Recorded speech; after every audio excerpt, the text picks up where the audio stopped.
ఎవరు ఆగలేదు, ఆగమంటే వెళ్ళిపోతాను.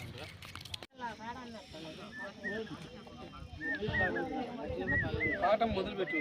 పాఠం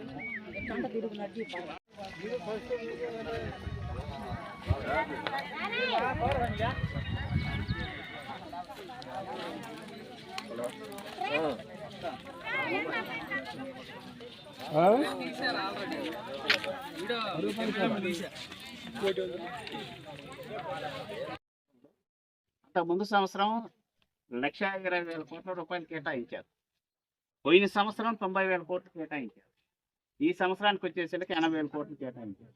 అంటే ఈ 2 సంవత్సరాల కాలంలో 40,000 కోట్ల రూపాయలు ఉపాధి కూలీలకు రావాల్సిన డబ్బులు కట్ చేశారు. కారణం ఏంటంటే కేంద్ర ప్రభుత్వం ఉపాధి హామీ పథకాన్ని ఎత్తేయాలి. ఎందుకు? అసలు ఉపాధి కూలీలకు పని చూపించే పని మాకెందుకు? వాళ్ళకు మేమెందుకు డబ్బులు ఇవ్వాలి? వాళ్ళ ఇష్టమైతే చేసుకొని తింటారు, పనులు చేసుకుంటారు, లేకుంటే లేదు. అంటే మాకు సంబంధం లేదు అన్నట్టుగా ఉన్నారు. రెండో వైపున చేస్తున్న ప్రయత్నం ఏంటంటే ఈ ఉపాధి హామీ పథకాన్ని దానికి అనుసంధానం చేయాలని ప్రయత్నం చేస్తున్నారు. వ్యవసాయానికైతే ఇప్పుడు మనకు 2 ఎకరాలు ఉంటే మన 2 ఎకరాలకు ఉపాధి పని ఎవరు? పెద్ద పెద్ద కమతాలు ఉంటాయి, కార్పొరేట్స్ వ్యవసాయం చేస్తారు. 200 ఎకరాలు, 500 ఎకరాలు అట్లాంటి భూస్వాములకు, పెద్ద పెద్ద పారిశ్రామికవేత్తలకు ఉపాధి నిధులను వాటికి కేటాయించి వాళ్లకు పని జరిగే విధంగా ప్రయత్నం చేయాలనే ప్రయత్నం చేస్తున్నారు. ఇక మూడవ విషయం, ఉపాధి పథకాన్ని జనం రాకుండా ఎట్లా చేయాలనే ప్రయత్నం చేస్తున్నారు. ఉపాధి పథకానికి పుష్కలంగా డబ్బులు ఇచ్చి రోజువారీ కూలి వేస్తా ఇబ్బంది లేకుండా చూస్తుంటే జనం వస్తారు. అలా కాకుండా ఉపాధి పథకం వచ్చేటువంటి జనానికి డబ్బులు కట్ చేయాలి.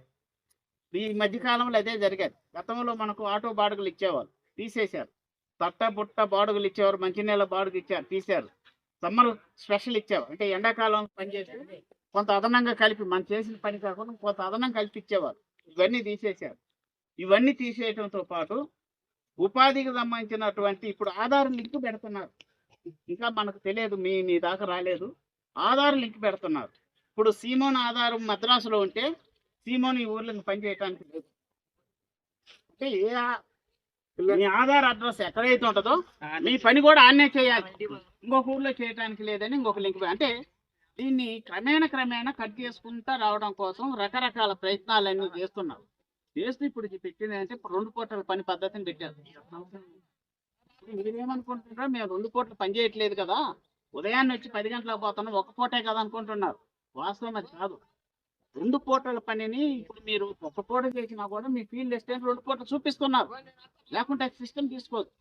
ఒకసారి 1 పూట, ఒకసారి 1 పూట కొట్టి 2 పూటలను 2 సార్లుగా పనిచేసినట్టు, 2 పూటలు చేసినట్టు దాన్ని ఫోన్లో సిస్టాన్ని అప్డేట్ చేసుకొని మళ్ళా 2వ ఫోటో పెట్టి 2 పూటలు పనిచేసినట్టు ఇస్తేనే ఇప్పుడు సిస్టమ్ తీసుకుంటుంది, లేకుంటే లేదు.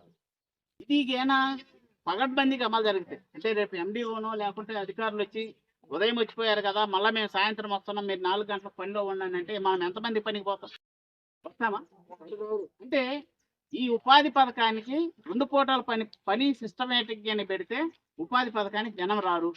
జనం రాలేదు కాబట్టి మేము ఉపాధి పథకాన్ని ఎత్తేస్తున్నామని ప్రభుత్వం ప్రకటించాలి. ఇది పెద్ద కుట్ర.